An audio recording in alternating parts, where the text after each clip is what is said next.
Welcome, Mood Group friends, to another exciting episode of Packaging Perspectives from Mood Group, your global executive packaging partner.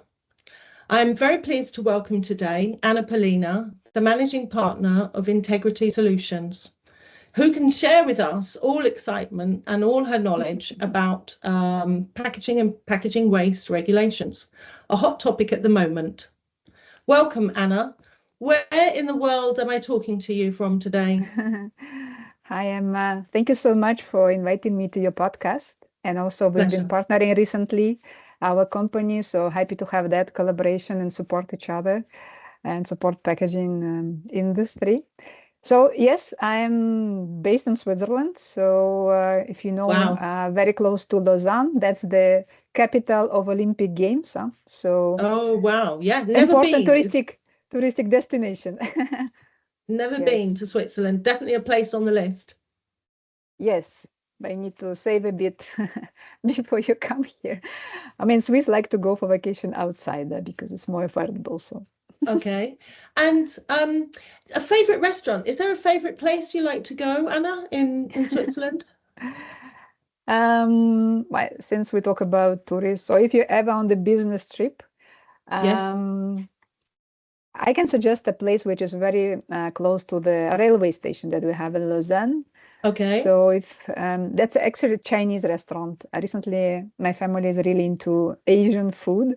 Yes. And it's called the Sheksu. I hope I say it correctly. I'm not Okay. sure. Sounds. But as a family, we go there when it's like, it's not a fancy place, but it's when you really want to eat, like really hungry. The Yes. portions are big. You always have Okay. this doggy Yeah. bag with you. So that's the place if you'd like to eat. I think it's not for like Fantastic. a business formal meeting, but if like for the cozy chat and And having useful good to know time. if you come in by train, because train is Yeah. such a good sustainable way of travel, isn't it, these days? Well, in Lausanne, to Lausanne, you can get by train. So yeah, so Brilliant. I shall definitely bear that in mind that next, if, if when you like I come Chinese to food. Switzerland. Yeah. So, Anna, you're very successful in your line of work. Can we rewind the clock a little bit back here and find out how your journey started and your interest Mhm. in packaging? Um, yes. So actually, so life was always bringing me to packaging somehow. It wasn't, we can say it an accident, but I have zero regrets. So my professional career was quite straightforward. It was so I spent a lot of years working in corporations. Basically, my first employer was a packaging manufacturer. So I think many people know it's a leading global manufacturer. It's called Amcor, and it was in my city where I was born and where I finished my studies. It was my first job, but I have to say that there was one job application which I didn't get, but the second chance I had for some other role, I got it done. Brilliant. Never give Um, up. yeah, yeah. And I was lucky because there were two sites, and the second job I got, it was a new green field actually. And I think all the excitement and all the learning and development you have when you start something new from scratch, I had been that young, I had that nice experience to see how all that setup, system, processes, organization. So really grateful for that experience. So I was Interesting. a production planner. So really going to the production lines, Hmm. I don't know, so having setting order of productions, controlling materials, sequence, etc., doing optimal planning on the machine line to ensure it's effective and makes sense, and with all these urgencies that the clients have. So that Sure. was a nice role as a start, and Nice. afterwards, yes, it was so long time ago. No, It's very difficult to remember that. not that long. Yeah. And basically afterwards, I joined the Philip Morris International. That's a tobacco company. So for me at that point, it was even like a step up in terms of my professional development. And basically, the next, how many things, 15 or 17 years, I spent at Philip Morris going through different roles. growing my expertise as well. Absolutely. Always in operations, also linked to the strategy, long-term planning, Right. Yeah. sourcing, etc. Yeah. And the second part of my career, I ended up in procurement of direct materials, which was also a bit of an accident. But zero regrets. I think that's, I don't know, I love procurement with all my heart. Yeah. I think it's a job where you can demonstrate your expertise, your skills, hard, soft skills. It's directly where you see the impact and where you can show the impact, I mean, make the impact for your company. So it's very tangible, the job you do. And eventually my roles in procurement took me to packaging. So I was responsible for global packaging procurement at Philip Morris. I think it was the best time of my career. All that responsibility, exciting projects. And I think it also made it really, I mean, everybody thinks procurement is about cost saving and just pressure. I mean, that's partially true.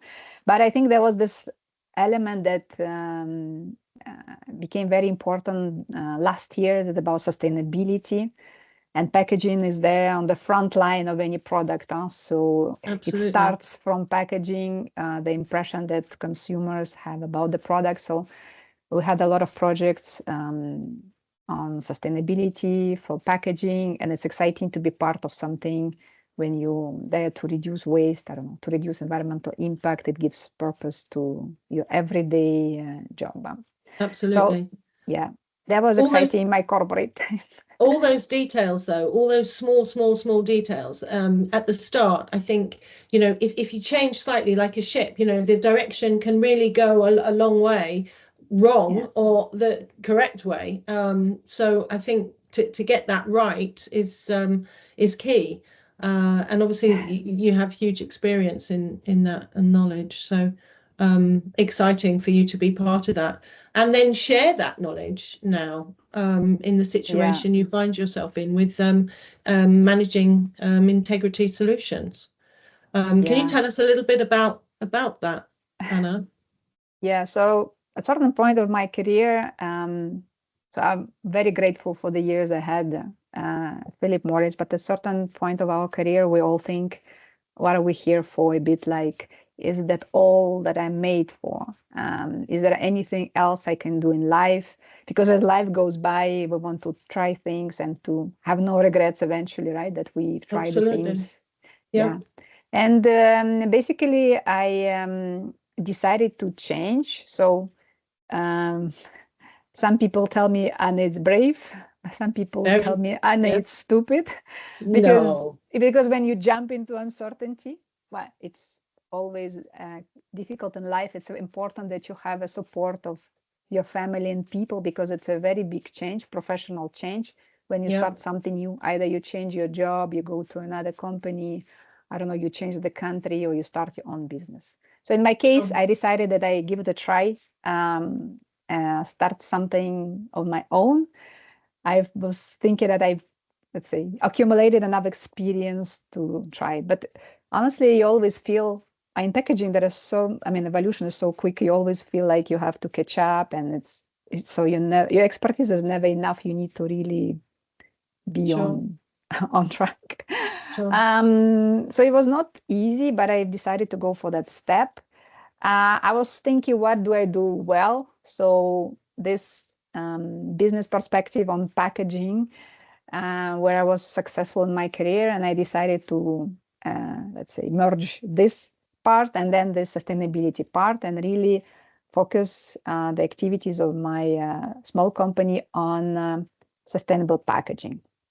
So eventually, not just let's say defining it or telling companies what to do, but really telling them how they can make a step. So because I think many companies want to transition, they want to let's say reduce the impact, and but there are also business priorities. You need to pay your salaries, you have your constraints, you have your, I don't know, existing machine park. I don't know, there are a lot of business implications for the change. So I was thinking that my role would be to help them unlock the situation or to help them overcome those obstacles they might have and really focus on the how they can actually make that step.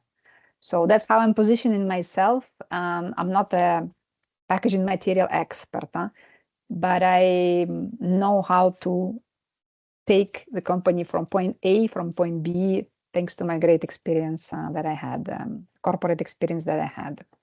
And so initially, that was about leadership in packaging sustainability. So you know that a lot of companies, corporations made the public commitments, quite aggressive ones, so and challenging ones. So at certain point, it was more like a voluntary leadership. And Right. now with the regulation that you mentioned, so where I operate is in Europe, and we have this PPWR, packaging and packaging waste regulation. So now it's not anymore voluntary, but it's going to be mandatory for all the players on the European market who place packaged goods on those markets. So it transformed we can say in one day. I mean, of course, the industry knew it's coming, but eventually now it's there, it's published, and it pretty much changes a lot for the packaging value chain in Europe.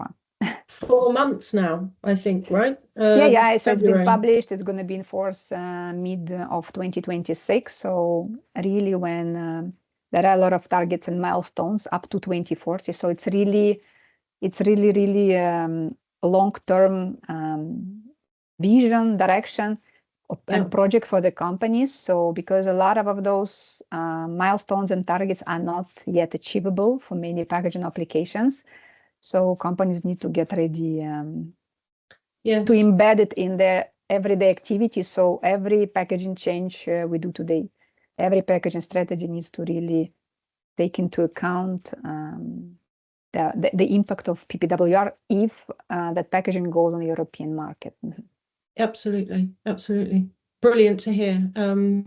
You know, is there or has there been, Anna, any mentor in your life, in your professional life, that sort of guided you or helped shape the career journey that you're on? Yeah, it's a good question. Honestly, very often in life we miss somebody who can hold us through difficult times or a bit guide on the way. And like in my current business, I wish I could have somebody. But during my career, I had some people who really made an impact on how I evolved and developed. Fabulous. And those two people. So it was not a formalized mentorship. I was actually both were my supervisors at certain point of time. And when I was in procurement, actually. And one taught me hard part of it. So how to make the deals, how to achieve the outcome, how to put that logic, how to, I don't know, anticipate risks of the deal. So it's really an art. And especially when you're in corporation and you have all that money that are impacted, and it's not only cost, it's also supply security, quality, I don't know, name it, all the needs. And so how do you engage your supply base to deliver the best in the interest of your company? So really hard skill. I learned a lot of situations, creative approach. I felt really afterward equipped for any thing. So because in procurement every day something happens and it's like a problem solving job. And then on the other side I had another mentor who was, I mean, also very skilled in procurement, but from that person I learned the soft part. Is how to communicate, how to engage, how to maintain that relationship. I think it was very valuable to me. So I'm like, I was lucky, let's put it this way. Those soft skills, though, that you mentioned are very valuable, and they are something that have to be thought about and crafted, I think, over time. So good for you, and lucky for you that you had these mentors, because I don't think everybody does, and I think they really help guide us to the future. Talking of the future, do you, I mean, if I had a crystal ball, where would you see yourself, your business, in the future? Yeah. Well, first of all, I hope the future is bright. Oh, always. Yes. And actually, I started to feel more positive when I changed my path. It gave me new, I don't know, energy or motivation. Okay. Yeah, it's something, it really, something clicked as well. So Motivating. yeah, it's maybe when you have your own business, when you are your own decision maker for everything you do. I mean, there are pluses and minuses of that, of course, but it gives a new spin to you as a professional. Yeah. So for me, in terms of my current business, as I mentioned, it is small, but I would really like to grow it. So I like that freelance type of model when you can pull experts on the project. So with the complementary expertise and skills, and then really to help companies facilitate. So it's like a one-off injection when it helps companies to facilitate and make another step. So that I keep in mind. So we'll see. At a certain point of time, I already tried to start hiring people and been really linking to some professionals to see if they would be interested in this model. And I was really surprised that a lot of people who want to feel that, have that feeling of making an impact. And this topic of sustainable packaging really lightens them up. So yeah, I think it's feasible. It's just a matter of time. For me, it's also not easy to manage an organization. But overall, some people, they're looking to the early retirement. Well, they really want to, I don't know, early retire at 40 or even at 30 sometimes, given they can accumulate their wealth, so that they can allow them. Me, I don't feel that. I feel like I'd like to really prolong my professional life. And I think the fact that I went into, let's say, stepped out of being an employee, it gives this chance that you can, basically you don't have limits, maybe your health and your level of energy, but eventually you can go beyond that retirement age, official one that we have, and really continue doing something, because the expertise you accumulate by that moment in your life is now's the time. Huge. And it's the time to share it and really make the difference. So I believe in the long professional life. So I think it's everybody's choice at this point of time. I would like to do that. I like to keep my helping, solving. So it inspires me. And especially I think by that time when the kids are old enough, you need to have a new babies. Exactly. And what better time to be doing it? I mean, it's almost like a packaging revolution, like an industrial revolution at the moment in our industry. It has a big impact on the world. So I think fabulous for you. We'll see. How can players in the packaging value chain prepare for the evolving packaging regulations, Anna? I mean, there are some key tips that we can leave our audience with today. Yeah, well, that's my favorite topic, because I'm worried about everybody. I want everybody to succeed in this environment.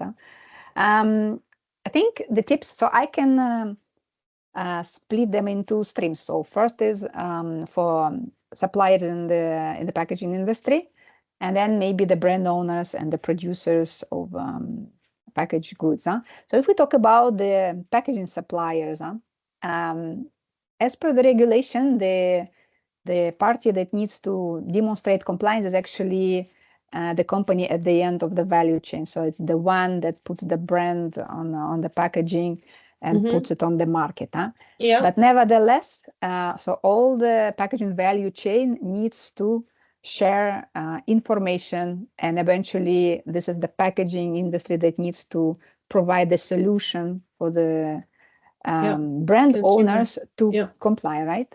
Yeah. So I think, and everybody says regulation is a challenge, which is very much true, but I think it's also a very big business opportunity. So those packaging suppliers who can solve the needs of the brand owners, who can clearly communicate the benefits and show compliance with the regulations first, will be the one who will gain the business. So I think it's a moment of truth. So it's a moment when you can step in, show your leadership, and say, here are my solutions, and this is why it's good. Because sometimes I find myself in the situation when I talk to the suppliers, it's very difficult to understand, does it comply or not? So it's usually like a quest. You try to understand. So is it a solution for me? Especially now with a lot of innovations and a lot of innovative materials, it's very difficult to understand. If we take an example of bioplastics, is it compliant or not? So sometimes when you talk to the supplier, you cannot make this link for yourself unless you have expertise in the field. So I really recommend suppliers get the offering straight, review it versus the PPWR, and also start positioning it using that language. Right. Yep. So Brilliant. and that represents a business opportunity. And now we talk about down the value chain. So for those who actually have to comply, so those companies who put packaged goods on the market. And I think for those, I would give 3 suggestions. First one, don't wait. So for us, so for example, some milestones in EU PPWR only at 2030. While it seems like it's still a long time, it's not. So changes in packaging really take time. Testing, qualifications, maybe then you need to pivot, then it becomes too expensive, then you cannot scale, I don't know. So it's really long journey to implement a packaging change. And here we're going to be implementing across the portfolio. So it's not just for some SKUs or packaging type. So I would say first tip, start now, at least assess what's the impact, or maybe you have Good full advice. compliance. It could also be the case, but in many cases there are gaps. So start today to be on time to make your changes. The second tip I would give, so, you know, at least on my LinkedIn feed today, there are a lot of innovations. I think it's also done for that. Here is a new thing like this. Here is a new thing like that. Yeah. And I would say, don't jump into what you see. So innovations that you see, or if there is a trend, we say paperization is a trend. Of course, consumers like it, but it's not making sense for any application. So I would say, do your proper assessment. Go really from big range, understand what are your options, and then try to put logic to select what best fits your application, your industry, but as well your business goals, constraints, what consumer will accept. So really, do your homework Get it properly. Right at the beginning. Yes. Yeah, because also innovations today, it's true there are some nice things really like popping up, but many of them also not scalable. They might cost too high, but you also need to make sure that your business is sustainable. Yeah, makes sense. Right? Very good advice. All good advice, Anna. Great. Yeah, so I would suggest start today. Start today and really see option. And then maybe the last one, because I said 3, so just to complement. Because this regulations, as I mentioned, it sets targets up to 2040. It means it's not there just for next mid-term. It's a really long-term project. So, and it's going to be impacting a lot of activities that you, packaging related activities that you do today. So I would say assess resources that you need for that. So very often I know that it's just put on those people who are there today, just on top. I think it's very difficult to manage, at least at the stage where you need to do your all assessment and understand the plan that you should have to ensure compliance. So think about your resources, allocate budget. So in many cases, it will require investment in resources. It can be cost up. It could be investment in infrastructure or equipment. So really take it seriously from that perspective, because this is a business risk, these regulations, because normally if your packaging doesn't comply with the regulations, you're not supposed to put it on the market. So do we want that? No. No. So it becomes one of the business priorities, Sure. really business priorities. So Sure. that's the tips I would give. It's complicated, isn't it? But it's not impossible. And No. with experts like yourself and others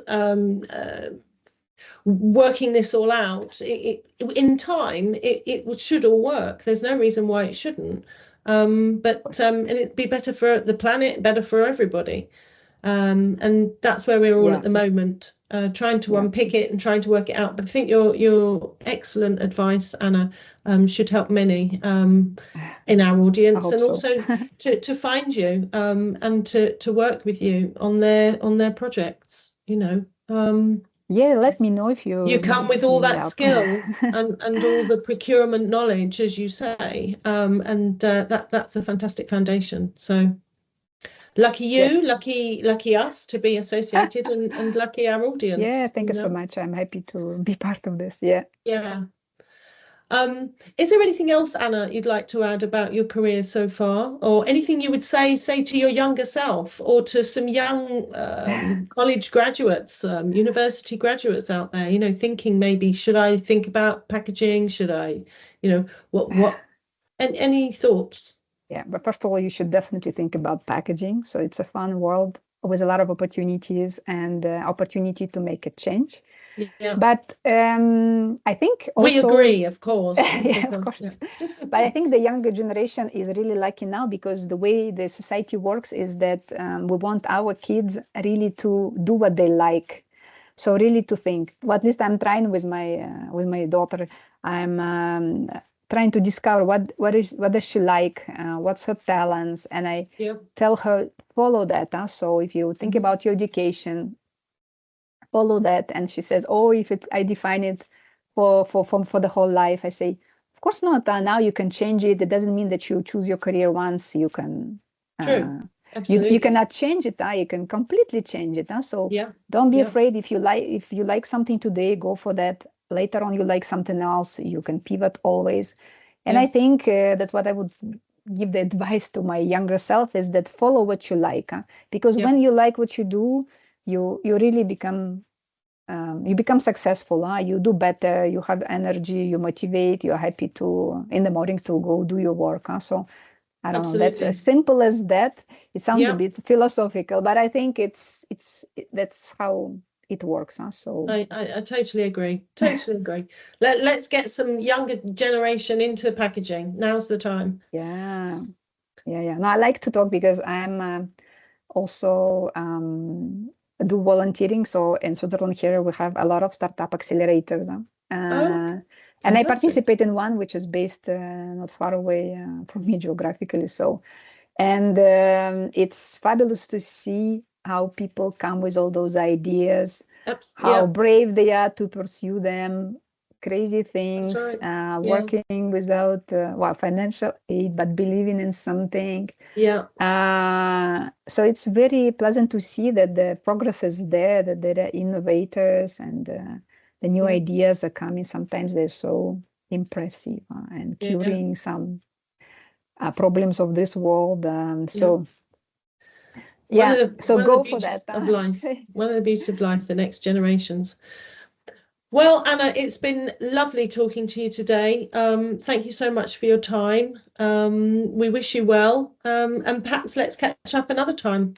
Yeah, thank you so much, Emma. It was a pleasure for me to talk about all these matters. I hope that could be also useful for someone. So, and I'm happy again to have that collaboration with the Mood Group. All the best to you too. What you do is also very important for the packaging industry. Thanks, Anna. Thank you very much. Take good care. Thank you very much, Emma. Bye-bye. Bye-bye. Have a good day.